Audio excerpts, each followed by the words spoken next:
Hey everybody, it's Everett with you back from Good Time Welding. Today, got another bucket that we want some hooks and actually a lifting eye on the center here.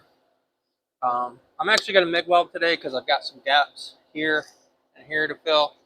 And straight up admit it, I don't do enough stick to always do the most perfect job with it, especially when I've got something a little tricky.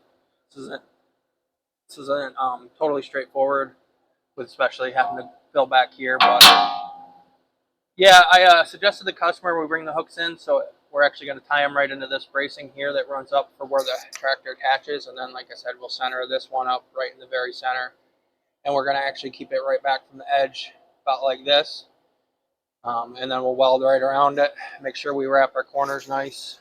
But yeah, it's another one of those jobs that it's easy, it just takes a little bit of time. I got to grind stuff up, and we're going to make it look nice for the customer. And yes, I know, I usually do this with stick, but today I thought MIG would just work a little bit better, and I will just make sure I wrap all my corners, make sure all my starts and stops are good. So, yeah, I tend to preach a little bit and then not do what I preach, but, So anyways, let's go ahead and get started.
So we've got these all fitted on, tacked around. This, if you didn't notice, I actually put a little bit of a groove along that edge so I could get more penetration underneath. Like I said, this one's tacked on. You can see I kept it lined up with the side here and the side here so that they're nice and in line. But yeah, like I said, this is an easy job in that it's pretty much just clean everything up. That's the one thing about MIG is I have to do a little more cleaning. Oh, sorry about that. Do a little bit more cleaning, make sure it looks nice, and that we got all the extra slag, or not slag, but impurities off the side of the pieces. So that's why you saw me doing some extra grinding on this. I'm going to set you up. I'm going to try one of my lenses again. Go just a little bit darker on the last time, see if that helps so you can see a little better. So let's go ahead and get back to working on this.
got all welded on. You saw, like I was talking about back here, where I had more of a gap. I had to put some extra passes in there to fill that up so I could get it around. Same thing on this side. Yes, I know I grounded some. Wrapped them right around front. This one, I don't know how well you can see that. She wraps right around. Same one on that one. So, yeah. I don't know. I think they look all right. They should work well. They're welded on pretty solid. I did a 3-pass T on them, except for on those back spots on those two where I showed you, where I put some extra weld in, so I made sure I tied into that back plate. But as always, if you enjoy my content, big thumbs up. Any comments, questions, you want to pick on me for using MIG instead of stick, go ahead, because I mouth out about it a lot. But anyways, thanks for joining me, and we'll see you on the next one. Bye.